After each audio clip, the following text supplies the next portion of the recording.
여러분, 요즘 밤에 잠자리는 어떠신가요? 혹시 이불 속에 들어가면 제일 먼저 하는 일이 있으신가요? 바로 전기장판 스위치부터 켜는 일 말입니다. 날씨가 이렇게 추운데 전기장판 안 켜고 자면 등이 시려서 잠이 오겠습니까? 등이 따뜻해야 몸이 풀리고 그래야 잠도 잘 온다. 이 말 어르신들께서 평생 들어오신 말이고 또 실제로 맞는 말이기도 합니다. 저 역시 마찬가지였습니다. 2년 전쯤부터 겨울만 되면 자연스럽게 전기장판을 켜고 잠자리에 들었습니다. 처음엔 참 좋더군요. 이불 속이 따뜻하니까 몸도 금방 풀리고 눈도 스르르 감기고요. 그런데 어느 순간부터 이상한 점이 하나둘 눈에 들어오기 시작했습니다. 잠드는 시간은 비슷한데 어떤 날은 유난히 자고 일어나면 몸이 무겁고 어떤 날은 새벽에 꼭 한두 번씩 눈이 떠진다는 점이었습니다. 특히 이상했던 건 이거였습니다. 새벽에 눈이 떠질 때마다 입이 바짝 말라서 괜히 물 한 모금 찾게 되는 날들이 늘었다는 겁니다. 물 마시고 나면 화장실도 한번 들르게 되고 그러다 보면 잠이 완전히 끊겨 버리죠. 아침에 일어나면 분명 잠은 잤는데 몸이 개운하지 않습니다. 어깨는 묵직하고 허리는 뻐근하고 머리는 아직도 잠이 덜 깬 것처럼 멍합니다. 혹시 여러분도 이런 경험 있으신가요? 겨울만 되면 잠이 얕아지고 자주 깨고 아침이 유난히 힘들어지는 느낌 말입니다. 많은 분들이 이렇게 말씀하십니다. 나이 들어서 그렇지 뭐. 원래 나이 들면 잠이 얕아져. 그런데 정말 그게 전부일까요? 제가 이 문제를 조금 유심히 들여다보게 된 계기가 있었습니다. 진료실에서 비슷한 이야기를 하시는 분들이 유난히 겨울에 많았거든요. 특별히 아픈 데는 없고 검사에도 이상은 없는데 잠이 불편하고 아침이 개운하지 않다는 말씀 말입니다. 그래서 공통점을 하나씩 짚어봤습니다. 생활 습관, 저녁 식사 시간, 약 복용 여부, 운동량. 그런데 공통적으로 나오는 게 하나 있었습니다. 바로 전기장판이었습니다.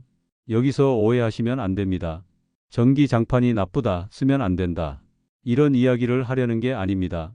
문제는 전기장판 자체가 아니라 우리가 그걸 어떻게 쓰고 있느냐입니다. 여러분, 한 가지만 생각해 보겠습니다. 몸을 따뜻하게 하는 방법에도 종류가 있습니다. 햇볕에 앉아 있을 때 느끼는 따뜻함, 온돌방에서 은근히 올라오는 따뜻함, 그리고 전기장판에서 직접 등에 닿는 열, 이 세 가지 느낌이 같을까요? 절대 아닙니다. 전기장판의 특징은 아주 분명합니다. 방 전체를 따뜻하게 만드는 게 아니라 몸, 그 중에서도 등과 허리만 직접 데운다는 점입니다. 처음엔 좋습니다. 차갑던 등이 금방 풀리고 이불 속이 금세 따뜻해지니까요. 그런데 그 열이 문제를 일으키는 지점도 바로 여기입니다. 몸 전체가 천천히 풀리는 게 아니라 특정 부위만 계속해서 열을 받게 되는 구조라는 점입니다. 그래서 어떤 날은 따뜻하다 못해 은근히 뜨겁게 느껴지기도 합니다. 자다가 무의식적으로 이불을 걷어차거나 몸을 뒤척이게 되는 날도 생기죠. 이때 대부분 이렇게 생각하십니다. 아, 오늘은 온도를 좀 높게 켰나 보다. 하지만 실제로는 그보다 더 조용한 변화가 몸 안에서 시작되고 있는 경우가 많습니다. 여기서부터가 오늘 이야기의 핵심입니다. 잠은 그냥 눈을 감는다고 오는 게 아닙니다. 우리 몸은 잠들기 직전에 반드시 거치는 과정이 하나 있습니다. 바로 체온을 아주 조금 낮추는 과정입니다. 몸은 스스로에게 이렇게 신호를 보냅니다. 이제 활동을 멈춰도 된다. 회복 모드로 들어가도 된다. 이 신호가 제대로 들어가야 깊은 잠으로 진입할 수 있습니다. 그런데 이 과정은 생각보다 아주 예민합니다. 조금만 방해를 받아도 체온을 낮추는데 실패합니다. 체온이 내려가지 못하면 어떻게 될까요? 몸은 누워 있는데 잠은 얕아지고 꿈은 많아지고 자주 깨게 됩니다. 바로 많은 어르신들이 겪고 계신 그 상태입니다. 전기장판을 켜고 누우면 등과 허리는 계속 따뜻합니다. 몸 입장에서는 아직 활동 중이라는 신호로 받아들이기 쉽습니다. 그러다 보니 몸은 잠들려고 하는데 체온은 내려가지 않고 그 사이에서 계속 갈등이 생깁니다. 여기에 하나가 더 겹칩니다. 바로 밤사이 수분 손실입니다. 전기장판의 열은 눈에 띄는 땀을 만들지는 않지만 피부에서 아주 미세한 수분을 계속 날려보냅니다. 그래서 아침에 일어나면 입이 마르고 목이 칼칼하고 자다 깨서 물을 찾게 되는 날들이 늘어나는 겁니다. 문제는 이 탈수가 하루 이틀로 끝나지 않는다는 점입니다. 겨울 내내 반복되면 몸은 늘 살짝 마른 상태로 밤을 보내게 됩니다. 수분이 부족하면 체온 조절은 더 어려워집니다. 열을 식혀야 할 때 식히지 못하고 내려야 할 때 내려가지 못합니다. 그래서 어떤 날은 덥고 어떤 날은 춥고 어떤 날은 계속 불편한 상태로 밤을 보내게 됩니다. 이렇게 되면 잠의 길이는 충분해도 잠의 깊이가 얕아집니다. 아침에 일어났을 때 몸이 개운하지 않은 이유가 바로 여기에 있습니다. 여기까지 들으시면서 이런 생각 드셨을지도 모릅니다. 그럼 전기장판을 아예 쓰지 말라는 말인가요? 아닙니다. 그럴 필요는 없습니다. 중요한 건 전기장판을 밤새 사용하는 방식이 아니라 잠들기 전 어떻게 활용하느냐입니다. 다음 파트에서는 제가 직접 바꾸고 효과를 느낀 전기장판 사용법 한 가지를 아주 구체적으로 알려드리겠습니다. 오늘 밤부터 바로 적용할 수 있는 방법입니다. 여기까지 들으셨다면 이제 전기장판을 조금 다르게 보게 되셨을 겁니다. 계속해서 이야기해 보겠습니다. 앞에서 말씀드린 것처럼 전기장판이 문제라기보다는 전기장판을 밤새 켜두는 방식이 몸의 리듬을 흐트러뜨리고 있는 경우가 많습니다. 그래서 제가 선택한 방법은 아주 단순합니다. 전기장판을 자는 동안 쓰지 않는 것입니다. 대신 잠들기 전까지만 사용하는 방식으로 바꿨습니다. 이 말을 들으면 아마 이런 생각이 드실 겁니다. 아니, 그럼 잠들고 나서 춥지 않나? 한겨울에 장판 끄고 어떻게 자나? 저도 처음엔 똑같이 걱정했습니다. 그런데 실제로 해보니까 생각했던 것과는 많이 달랐습니다. 방법은 이렇습니다. 잠자리에 들기 30분에서 1시간 전 전기장판을 켜둡니다. 이불도 미리 덮어두고 베개도 올려두고 이불 속 전체를 충분히 데워두는 겁니다. 이건 몸을 데우는 게 아니라 잠자리 환경을 데우는 과정입니다. 그리고 이제 잠자리에 들 시간, 이불 속으로 들어가기 직전에 전기장판을 끄는 겁니다. 혹은 타이머를 맞춰 두셔도 좋습니다. 이미 이불 속은 따뜻합니다. 겨울 이불은 보온성이 좋아서 금방 식지 않습니다. 그래서 끄자마자 바로 추워지지 않습니다. 대신 한 가지가 달라집니다. 피부에 직접 닿던 열 자극이 사라집니다. 이게 핵심입니다. 몸은 그 순간 이렇게 인식합니다. 더 이상 열이 들어오지 않는다. 이제 체온을 내려도 되겠다. 그때부터 체온이 아주 자연스럽게 내려가기 시작합니다. 억지로 식는 게 아니라 몸이 스스로 조절하는 겁니다. 이렇게 되면 잠드는 속도가 오히려 더 빨라지는 분들도 많습니다. 그리고 자다 깨는 횟수도 줄어듭니다. 제가 이 방법을 쓰고 가장 먼저 느낀 변화는 새벽에 입이 마르는 일이 줄었다는 점이었습니다. 자다 깨서 물 찾는 날이 확실히 줄었고 화장실 가는 횟수도 덜해졌습니다. 아침에 일어났을 때도 몸이 덜 무겁습니다. 눈을 떴을 때 아, 또 시작이네 이런 느낌이 아니라 몸이 비교적 바로 따라와 주는 느낌이 듭니다. 물론 처음부터 완벽하게 편한 건 아닙니다. 기존에 밤새 전기장판을 켜고 주무셨던 분들은 처음 며칠은 조금 서늘하게 느껴질 수도 있습니다. 그럴 때는 이렇게 하시면 됩니다. 전기장판을 다시 켜지 말고 이불을 한 겹 더 덮으세요. 아래에서 계속 열을 밀어 올리는 것보다 위에서 열을 가두는 게 몸에는 훨씬 부담이 적습니다.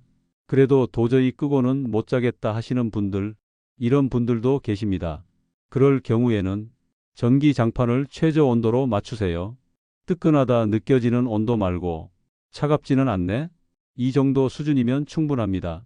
그리고 꼭 한 가지 더 해 주셔야 할 게 있습니다. 바로 습도입니다. 전기장판을 쓰는 방은 생각보다 쉽게 건조해집니다. 습도가 낮아지면 같은 온도여도 더 춥게 느껴지고 피부와 입안 수분도 더 빨리 날아갑니다.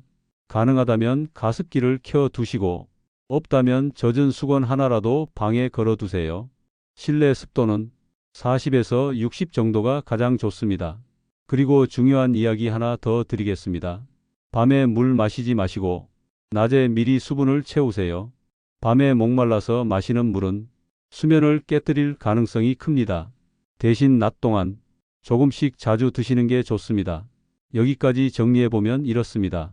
전기장판은 잠자는 동안 몸을 데우는 도구가 아니라 잠들기 전 환경을 준비하는 도구로 쓰는 것, 이 차이 하나만으로도 몸이 받아들이는 부담은 크게 달라집니다. 다음 파트에서는 전기장판을 계속 써야 하는 분들을 위해 어떤 기준으로 골라야 몸에 덜 부담이 되는지, 그리고 많이들 궁금해하시는 질문들을 정리해 드리겠습니다. 예를 들면 이런 질문들입니다. 전기장판 종류마다 차이가 있나요? 탄소 열선이 더 좋은가요? 얇은 게 좋은가요? 두꺼운 게 좋은가요? 그리고 마지막으로 오늘 이야기 전체를 딱 기억해야 할 핵심만 정리해서 마무리해 드리겠습니다. 앞에서 전기장판을 어떻게 써야 하는지 말씀드렸다면 이번에는 많은 분들이 꼭 물어보시는 질문들, 그리고 전기장판을 계속 써야 할 때 몸에 덜 부담되게 고르는 기준을 정리해 드리겠습니다. 먼저 가장 많이 받는 질문부터 짚어볼게요. 전기장판 종류가 많던데 뭐가 다른 건가요? 결론부터 말씀드리면 잠 잘 자기 기준에서는 큰 차이는 없습니다. 탄소 열선이냐, 원적 외선이냐, 황토냐, 이런 것보다 더 중요한 기준이 따로 있습니다. 바로 얼마나 뜨겁지 않게 쓸 수 있느냐입니다. 많은 분들이 전기장판을 고를 때 이렇게 생각하십니다. 잘 데워져야지, 따끈따끈해야지. 그런데 나이가 들수록 이 기준은 조금 바뀌어야 합니다. 젊을 때는 뜨거운 게 시원하게 느껴질 수 있지만 지금은 그렇지 않습니다. 몸은 열을 오래 받으면 오히려 더 긴장합니다. 그래서 아침에 허리가 뻐근하고 등이 무겁고 잠은 잔 것 같은데 개운하지 않은 겁니다. 그래서 첫 번째 기준은 이것입니다. 최저 온도가 얼마나 낮게 설정되느냐. 강, 중, 약 이렇게 세 단계만 있는 제품보다는 아주 약하게도 유지할 수 있는 게 좋습니다. 켜놓고 누웠을 때 아, 따뜻하다가 아니라 차갑지는 않네? 이 정도 느낌이 가장 이상적입니다. 두 번째 기준입니다. 전기장판 위에 바로 눕지 않는 구조인가? 요즘은 다들 아시겠지만 그래도 여전히 전기장판 위에 바로 눕는 분들이 계십니다. 이건 피부에 열 자극이 너무 직접적입니다. 전기장판 위에는 얇은 패드나 이불 한 겹은 꼭 깔아주세요. 이 한 겹이 열을 부드럽게 분산시켜 줍니다. 아랫목 느낌을 내겠다고 장판 위에 바로 눕는 건 지금 나이에는 추천드리지 않습니다. 세 번째 기준입니다. 타이머 기능이 있는가? 이건 정말 중요합니다. 전기장판을 예열용으로 쓰려면 자동으로 꺼지는 기능이 있어야 합니다. 타이머가 없으면 조금 있다가 꺼야지 하다가 그대로 잠들어 버리는 경우가 많습니다. 그럼 다시 원래 패턴으로 돌아가게 됩니다. 그래서 가능하다면 타이머가 있는 제품을 쓰세요. 30분, 1시간, 이 정도면 충분합니다. 여기서 하나 더 많이 물어보십니다. 그럼 전기장판 아예 안 쓰는 게 제일 좋은가요? 그건 아닙니다. 전기장판 자체가 나쁜 건 아닙니다. 문제는 밤새 켜두는 습관이었습니다. 전기장판은 잠을 돕는 도구가 아니라 잠자리를 준비하는 도구로 쓰시면 됩니다. 자, 이제 오늘 이야기 전체를 딱 정리해 보겠습니다. 기억하실 건 많지 않습니다. 첫째, 전기장판은 자는 동안 켜두지 않습니다. 잠들기 전까지만 예열용으로 사용합니다. 둘째, 도저히 끄기 힘들면 최저 온도로 낮추고 이불을 한 겹 더 덮습니다. 셋째, 습도와 수분 섭취를 같이 관리합니다. 낮에 미리 물을 드시고 밤에는 건조하지 않게 유지합니다. 넷째, 전기장판을 고를 때는 뜨거운지보다 얼마나 은근한지를 봅니다. 이 네 가지만 지켜도 자다 깨는 횟수, 입 마름, 아침에 몸 무거운 느낌이 확실히 달라질 수 있습니다. 마지막으로 한 말씀 더 드리고 싶습니다. 나이가 들수록 잠은 선택이 아니라 건강의 기초입니다. 운동도 약도 음식도 잠이 받쳐주지 않으면 제 역할을 못합니다. 그래서 저는 환자분들께 항상 이렇게 말씀드립니다. 뭘 더 하려고 애쓰지 마시고 뭘 조금 덜 하세요. 오늘은 덜 뜨겁게, 오늘은 조금 일찍 끄고, 오늘은 이불을 한 겹 더 덮고, 이 작은 변화들이 몸에는 큰 신호가 됩니다. 오늘 이야기 들으시고 아, 오늘 밤부터 한번 바꿔봐야겠다. 이 생각이 드셨다면 이미 반은 성공하신 겁니다. 오늘 내용이 도움이 되셨다면 좋아요 한번 눌러주시고요. 비슷한 고민 있는 분 떠오르시면 이 영상 한번 공유해 주세요. 저는 어르신들 삶 곁에서 건강 이야기를 전하는 낭만닥터 김선생이었습니다. 다음 시간에도 몸이 덜 힘들어지는 이야기로 다시 찾아뵙겠습니다.